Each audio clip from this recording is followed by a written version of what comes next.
A minissérie Adolescência. Qual é o impacto na vida das famílias e qual é a mensagem que foi captada por pais, educadores e pelos próprios adolescentes? Olá, eu sou a Ria Andrade e a gente começa agora mais um episódio aqui do Pod Families, o podcast com assuntos de família. E eu estou bem animada e bem empolgada para fazer essa live, porque é um assunto que vocês já vinham me pedindo lá no meu Instagram. Quem não me segue ainda é Ria Andrade Oficial. E bem, eu ouvi muitas coisas, mas eu não ouvi uma das coisas que eu considero muito importantes e que eu vou falar aqui hoje com vocês. Desde sempre, quem já me segue há algum tempo sabe que de tudo que eu já vivi, de todas as experiências que eu já tive, eu considero que a tela, ela é sim um problema, porém, que o problema causal de todos os males, tanto das crianças, como dos adolescentes, como na vida dos adultos, ele acontece antes das telas. E é sobre isso que eu vou falar hoje com vocês. Vou explicar. Vou esperar o pessoal que está aqui ao vivo comigo no YouTube ir chegando. Pode usar aí o chat, tá? Quem está só me escutando aí pelo Spotify, também, se quiser algum dia assistir, convido vocês a virem para o YouTube. É Pod Families no YouTube também. E vamos lá, gente. Eu queria saber, eu queria só entender um pouquinho se tá ok meu áudio, mas eu acredito que sim. Tranquilo. Essa minissérie, ela tem só 4 episódios. É incrível. E os episódios, eles foram gravados de uma maneira muito diferente. Porque, para quem entende um pouquinho, né, de cinema, percebe que a câmera, ela não para, né, que a gravação, ela é contínua. Ou seja, toda, né, a maior parte da série, eu pelo menos não vi cortes, tá, gente? Pode ser que tenha tido sim, porque eles são profissionais tudo. Mas a maior parte da série, ela é gravada do início ao fim, sem interrupções. E o que que isso faz com a gente, né, quando a gente assiste algo que não tem cortes? Causa na gente uma naturalidade e faz com que a gente fique muito mais ligado, assim, muito mais preso àquilo. Eu não sei se aconteceu com vocês, mas no meu caso, eu assisti os 2 primeiros episódios com meu marido e logo depois eu não aguentei esperar ele, porque eu trabalho em casa, eu tenho, né, bom, eu posso me dar o luxo de assistir uma minissérie no meio do dia. E ele não, ele trabalha numa empresa, né? Tipo, vai pro escritório. Então eu não aguentei esperar pelo Giovanni e eu assisti os outros 2 episódios. O que que acontece? Além de ter essa questão, né, em si da maneira como eles gravaram a minissérie, eu vejo que tem outros pontos que fazem a gente ficar muito vibrado, assim. O próprio tema já é muito delicado, sensível. Então, eu não sei o que acontece. Eu até sei um pouco o que que acontece com o ser humano, mas quando a gente escuta uma história que é uma história que deixa a gente triste, a gente tende a permanecer mais tempo ouvindo aquilo. É uma tendência que o ser humano tem. Isso é bom? Nem sempre, né? Nem sempre. Mas é algo que acontece. Eu não sei se você já parou pra pensar nisso. Tudo que eu falo aqui, gente, de novo, existem exceções, tá bom? Quando eu falo algo assim, é porque a maioria das pessoas, elas vivem assim. E não é que nem né, que todo mundo que está ouvindo esse podcast vai se identificar. Então, só a história em si, né, só o título, só a chamada da minissérie já causa essa coisa de prender a nossa atenção. E aquela curiosidade que a gente tem de saber se o adolescente, né, fez ou não, se ele cometeu ou não, né, ela acaba nos primeiros minutos da série, né? Então eu não quero dar muito spoiler, porque eu sei que algumas pessoas que estão ouvindo ou que estão assistindo possivelmente ainda não assistiram a série. Mas é isso. Se qualquer, né, se fosse qualquer. Nossa, tinha um pernilongo aqui. Se fosse qualquer minissérie, com qualquer tema, talvez. Não é possível, gente. Vou ter que pegar minha raquete. Vocês têm noção disso? Tem um pernilongo e ele realmente quer me. Ele quer me picar. Eu não quero que ele me pique. Matei. Eu tive que matar, desculpa. Me desconcentrou. Se eu não vejo, tudo bem, né? Mas eu tô vendo o pernilongo, né? A gente vê o mal se aproximando e aí a gente simplesmente não faz nada pra parar. Tem muito a ver com aqui, ó, com esse tema que a gente vai falar. Ou seja, se fosse qualquer outro tema, talvez não funcionaria. Mas com ela funcionou. Por quê? Porque de verdade que o desfecho, a mensagem principal, na verdade, ela não está relacionada com quem cometeu ou não. Mas ela vai muito além. Ela quer mostrar pra gente o porquê que foi feito, sabe? O porquê que agiu da maneira como agiu. E pra mim, fica muito claro o que eu já vejo no meu dia a dia. Eu convivo com crianças na pré-adolescência, eu convivo com crianças que já estão na adolescência, com adolescentes, né? Com crianças que saíram, né, da fase de criança e já estão na adolescência. E eu vejo muito do que foi mostrado ali. Eu ouço histórias. Eu tenho um público no meu outro canal do YouTube que é de adolescentes. E eles me contam como é na escola. Eles me contam sobre os problemas que eles enfrentam, não só com os alunos, tá bom, gente? Eles encontram problemas com os próprios colaboradores da escola, às vezes. Muitas das vezes. E aí é o que eu falo para vocês, que o problema ele está além das telas. Né? A causa a raiz do problema não está ali. Ela agrava. A gente vai falar disso. Ela agrava. Não vou, né, omitir isso. Ela agrava. Só que não está no celular. Não está nas redes sociais.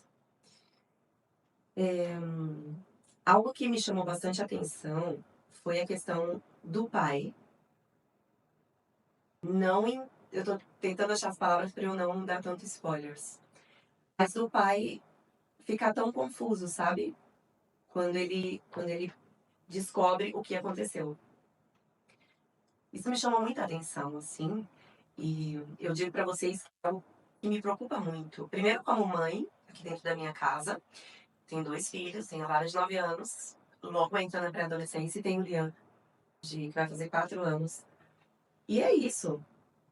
Se eu não estiver atenta, e a atenção aqui é um ponto que eu vou falar muito, se eu não for capaz de colocar aqui minhas faculdades mentais para funcionar, se eu não for capaz de observar os meus filhos, de observar o que eles falam, de prestar atenção no que eles falam e tentar entender.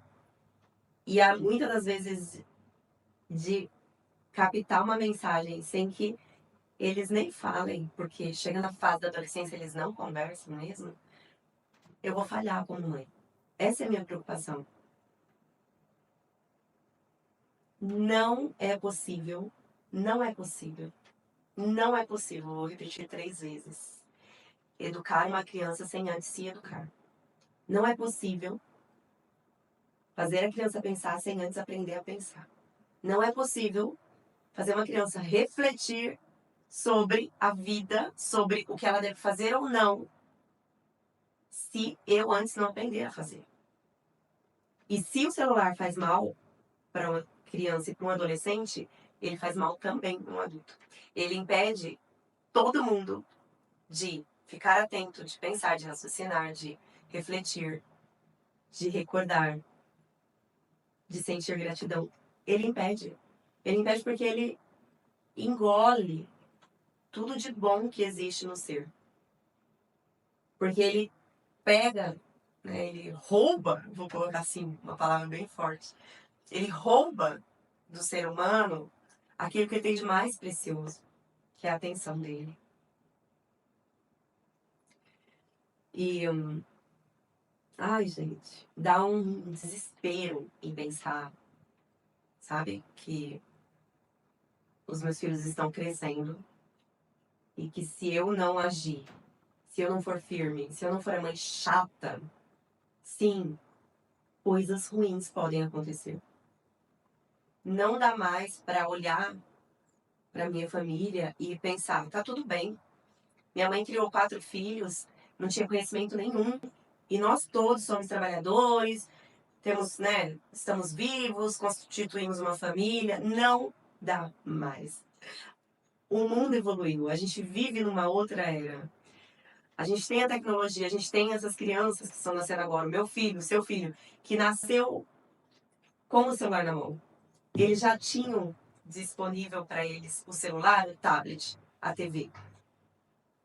É diferente. Quando eu nasci, não existia smartphone. Eu nasci em 81 e não existia smartphone. Entre aspas. Eu não tinha acesso, eu não podia. Eu usava o orelhão da rua. Na nossa casa tinha um telefone aquele de discar assim, girando, sabe? Telefone fixo tinha na minha casa. E isso foi só há 43 anos atrás. Hoje, meu filho, que tem 3, nasceu numa época em que tem tecnologia de sobra para ele. Como é que eu vou criar o meu filho da mesma maneira que minha mãe me criou, gente? É óbvio que não vai dar certo. Do mesmo jeito que o mundo evolui, se eu não evoluir junto com ele, eu fico para trás. Se eu fico para trás, eu não sei fazer as coisas, eu vou errar mais. E se eu errar mais, eu vou sofrer mais e ponto. Isso não sou eu quem digo. Existem as leis aí para provar pra gente. Você errou, você vai sofrer as consequências. É isso. Não tem meio termo. Não existe. Ah, não, né? Tem esse outro ponto de vista. Não tem. Você errou, você paga pelos seus erros. E ponto. Bom, nessa minissérie, o rapaz ele tem 13 anos, né? E aí, ela não gira só em torno dele. Tô olhando o relógio aqui porque não posso passar muito da hora hoje. Ela não gira só em torno dele. Tem também o filho do policial, né? Do detetive, não sei, do cara que é responsável pela investigação. E, gente, tanto o pai do jovem adolescente quanto o pai do, né, que é detetive, nenhum dos dois faz ideia do que acontece com as crianças, com esses meninos, com esses adolescentes. Eles não fazem ideia. No começo do filme, esse pai detetive, ele julga o filho dele. Ele diz que o filho dele, olha esse spoiler, vai, porque também. Se eu não puder falar nada, por que eu tô fazendo isso aqui, né? Ele diz que o filho dele, né, pra moça que tá trabalhando com ele, ah, meu filho tá querendo faltar na escola hoje, ele agora tá com essa mania, fica dizendo que tá doente, que não sei o quê, tá inventando doença, né, tá com preguiça. E lá na frente, ele vê o cenário que o filho dele tá passando na escola, que é horroroso. Eu, como adulto, eu não conseguiria ir para um lugar, né? A maneira como as outras crianças, os adolescentes, eles... Tô fazendo live, tá? Beijo. Que eles... O marido tá na França, tá voltando ao Brasil, que me deu. A maneira como eles tratam esse menino é horrorosa. Então eu não sentiria vontade de ir pra escola mesmo, eu ficaria com medo. É um negócio muito assustador. E, gente, na escola da minha filha, escola que estão os meus filhos, ninguém sabe a escola que é, tá? Por isso que eu vou falar isso. Existe, sabe? Não é nesse nível, é claro que não é nesse nível, nunca vai ser. Se Deus quiser. E se depender de mim, né? Porque eu falo na escola, obrigada. Mas existe. Existe porque, de novo, o problema não está na tela e o problema não está na escola pública. A escola dos meus filhos é particular. O problema está dentro de cada pessoa. E o que eu sou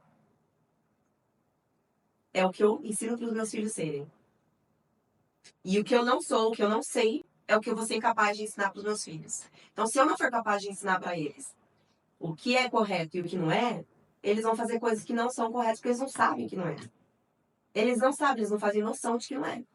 Ah, uma criança de 7 anos já entende. Não, querida, não entende tudo. Não está com o cérebro dela totalmente formado. Não tem como a gente garantir, sabe? Ou tem homem aí que tá com 50 e ainda não formou. Dependendo do ambiente onde vive, dependendo do contato com as pessoas, né? Com o tipo de pessoas que não entende nada da vida, não entende, não sabe o que é certo e o que é errado, vai cometer, sim, erros sem perceber a gravidade que é. Bom, eu vi muitas pessoas, muitos pais, muitos educadores falando, botando a culpa no celular, nas redes sociais. E, de novo, eu, eu sou totalmente contra o uso excessivo de telas. Totalmente contra. E eu sou totalmente contra também colocar uma criança que tenha menos de 15 anos, vai, nas redes sociais. Eu sou contra. Eu sou contra porque eu sei como é, gente.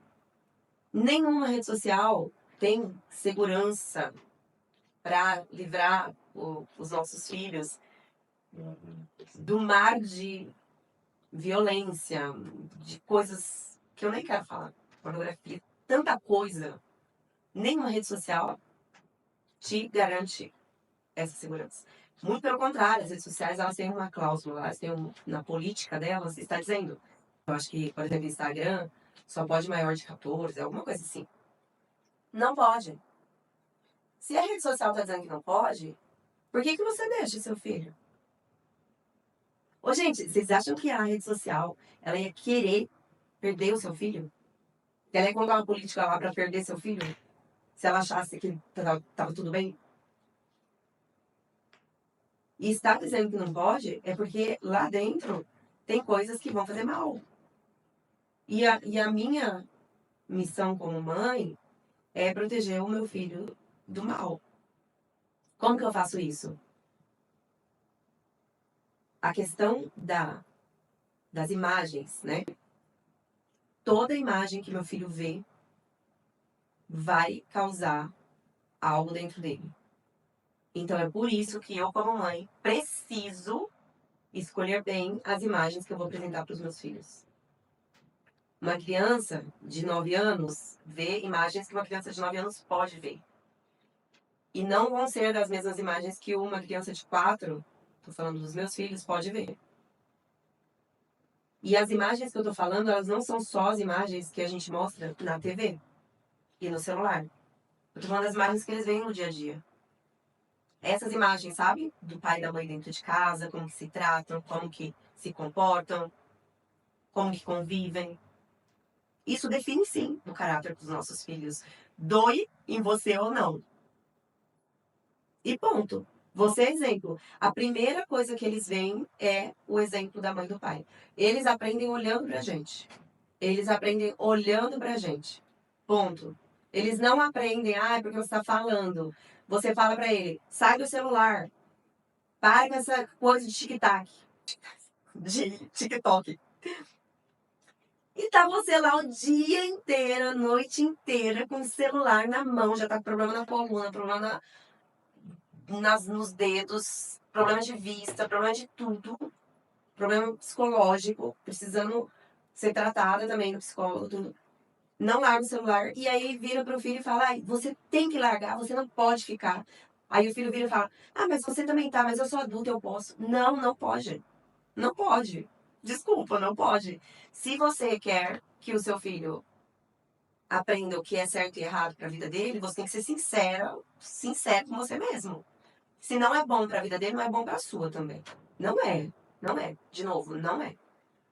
O uso em excesso de qualquer coisa é vício. E todo vício é prejudicial e sim, faz mal pra gente. Se você não sabe usar o seu celular, seus filhos nunca vão saber usar o celular também. Pode proibir. Proíbe. Não adianta nada. Não adianta nada. Eu tenho provas que não adianta nada. Teve uma A amiguinha da Lara, que era da outra escola, ela chegou uma vez aqui em casa e falou assim, muito fã da gente, falou assim, minha mãe não deixa a gente assistir vocês, não deixa ver o YouTube. Aí eu, então, tem que obedecer sua mãe. Se ela acha que você não tem que ver, você não tem que ver mesmo. Aí ela, mas tia, olha só, não conta pra ela. Mas eu vejo escondida. Quando ela vai dormir, eu pego o celular e eu fico lá horas assistindo todos os seus vídeos. E eu assisto outros canais também, que ela nunca, nunca ia gostar que eu visse. Eu vejo coisas assustadoras. Falando pra mim. Eu fui proibida de um monte de coisas quando eu era criança e quando eu era jovem. Fui proibida. Proibida de cortar cabelo, proibida disso, proibida de assistir TV, proibida, proibida, proibida. Primeira oportunidade que eu tive de fazer tudo que eu era proibido, eu fiz. Escondido. Escondido. É o que acontece. Gente, larga de ser bobinha, mamãe. Larga de ser bobinho, papai. Vocês acham que. Lembra de como vocês eram no passado, entendeu? Lembra do que vocês faziam na sua infância e adolescência. E vocês vão perceber que a proibição, ela, de certo modo, ela, sim, resolve o problema por um momento, só que ela é muito mais prejudicial para o seu filho do que uma correção que é, olha só, é mais demorado, né? Você não pode ficar com o celular por causa disso, disso, disso. Tem isso que causa na sua vida. Vai ter esse problema.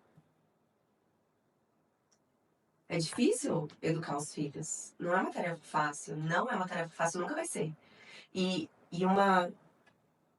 um problema que acontece hoje na infância acaba. Mas quando chega na adolescência vai ter outro. Acaba. Quando chega na juventude tem outro. Acaba. Quando chega na velhice tem outro. Cara, minha irmã, mas dá trabalho pra minha mãe e pro meu pai até hoje. Eu dou trabalho pro meu pai e pra minha mãe até hoje. Entre aspas. Eu sou uma filha quase exemplar. Então eu tento não dar trabalho pra eles, tá? Mas eu dou também. É que eu estou num momento na minha vida que eu quero evoluir, que eu quero conhecer mais da vida, do mundo, de Deus, para eu saber como agir melhor, como ser humano, sabe? E como ser bioespiritual também. Bom, o que acontece lá na série, né? Só pra gente, nossa, já avançar, porque a hora avançou. Vou tentar seguir o roteiro, porque tô falando aqui sem seguir o roteiro. O que acontece lá na série?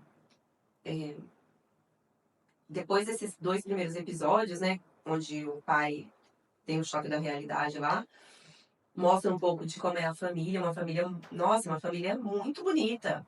Uma família, entre aspas, normal, né? Se respeita, entre aspas, de novo, sabe? Só que tá ali o pai com as deficiências dele, que reflete total o menino. Total do menino. Isso eu não vi ninguém falando, sabe? Mas, se a gente perceber, a própria psicóloga, que aí nos outros 2 episódios, né, tem essa parte que o garoto tá com a psicóloga, ela mesma conduz a conversa pra gente perceber que a maneira como os pais se comportam no dia a dia, na frente dos filhos, define o caráter do filho. Define também a maneira como os filhos vão se comportar. Tá nítido. Só não vê quem não quer. Se você não viu, volta lá e assiste de novo, porque você vai enxergar isso. É isso. Então, o ponto que eu queria chegar é esse. Não tem como eu ensinar algo se eu não sei.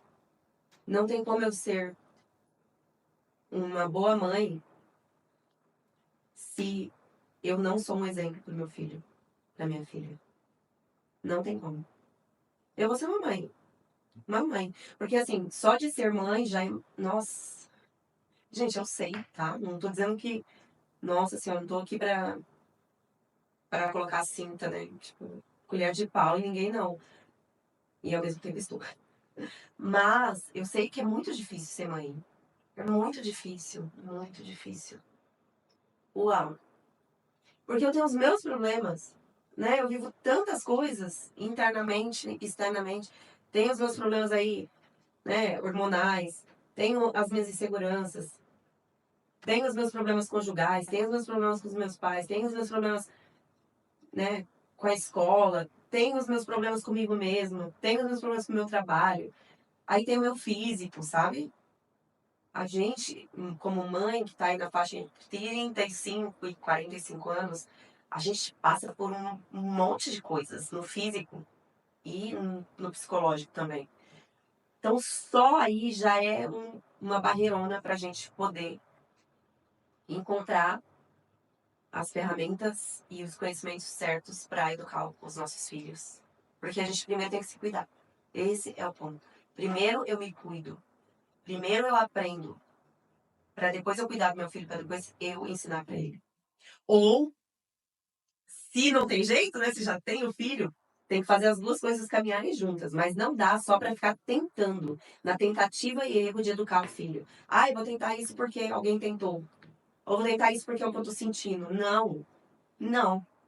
Se não tem outro jeito também tá bom, né? É melhor ir pelo sentido que ir pelas ideias do povo. Que é tanta informação que a gente fica com a cabeça cheia e acaba fazendo besteira. Ou seja, a gente precisa conhecer o mundo, conhecer as leis, conhecer a Deus, conhecer sobre a educação infantil, conhecer sobre a educação de adolescente. Precisa estudar, precisa. Ah, mas para ter filho, não, educar filho não precisa estudar. Precisa. De novo, o mundo evoluiu. E se você não estudar, e se você não buscar conhecer o que é necessário para educar uma criança, você pode se deparar sim com coisas que não vai ser legal. Não vai ser legal. Não vai. Sabe? Eu vejo que, assim, eu não quero desesperar ninguém, né? De jeito nenhum. Não quero desesperar ninguém. Mas eu vejo que alguns pontos, né, que eu vou falar aqui pra vocês que eu acho que são importantes, que podem ajudar muito a gente. Que eu já tô vivendo, tá, gente? Aqui eu falo de coisas que eu vivo, que eu experimento no meu dia a dia com os meus filhos. Eu tenho sobrinhas adolescentes, eu convivo com elas, tá? Que funciona? Muita conversa. Muita conversa. Ah, não quer falar. Eles sempre vão falar uma coisa ou outra. Insiste. É isso, não é fácil. Tem que insistir. Tem que conversar. Tem que dar muito afeto. O afeto não pode faltar, gente. E vocês sabem o que é que é o afeto? Por que eu não falei amor? Porque o afeto, o autor da logosofia, ele descreve o afeto como o amor feito respeito, uma coisa assim. É o amor e o respeito juntos. É isso que uma criança e que um adolescente precisa viver dentro de casa. É um amor respeitoso. Não é um amor qualquer. Não é um amor egoísta, sabe? Ah, eu quero ver minha novela, então eu vou deixar ele no celular. Não é isso. Eles precisam de um amor com respeito. Eles precisam de pais que abram mão de coisas que gostam. É só por um momento, gente. A infância passa rápido, a adolescência passa mais rápido ainda. É só por um momento. Tem que abrir mão de algumas coisas, sim, para que eles vivam essa fase da adolescência da melhor maneira possível.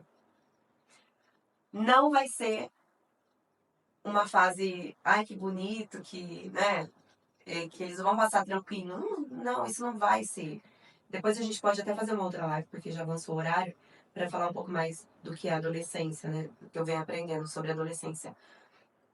Mas a adolescência é uma fase onde eles estão saindo do mundo que é irreal, da fantasia, do conto de fadas, que é a fase da infância, e com um pezinho no mundo adulto, que é o mundo real, onde acontecem coisas ruins, né? A gente sabe disso. Então é uma fase que vai ser difícil. Mas com esse apoio dos pais, com esse afeto e com esse cuidado que é cuidado sim com o tempo de tela, cuidado sim com o que estão vendo no tempo de tela, porque às vezes há 15 minutos só, mas e aí? O que tá vendo nos 15 minutos, não é? Tem que olhar assim em rede social, se já liberou, olhar comentário, olhar o que tá acontecendo. Tem que perguntar, tentar entender como que tá na escola, o que tá acontecendo lá. se tá com problema. Tem que ser parceiro da escola, conversar. Não é ir lá e ficar brigando e ficar, ai, né, com o professor. Porque o professor também tá lá se esforçando, sabe? Porque se pra você não é fácil ter um adolescente todo estressado, todo quebrando tudo em casa, imagina com o professor que não é filho dele. Entendeu? Tem que ser parceiro do professor. Tem que tratar as coisas com afeto, sabe? Com amor mesmo. Porque senão, gente, se a gente não se unir, de verdade, se a gente não se unir em prol dessas crianças, desses adolescentes, coitados. Somos nós quem podemos ajudá-los.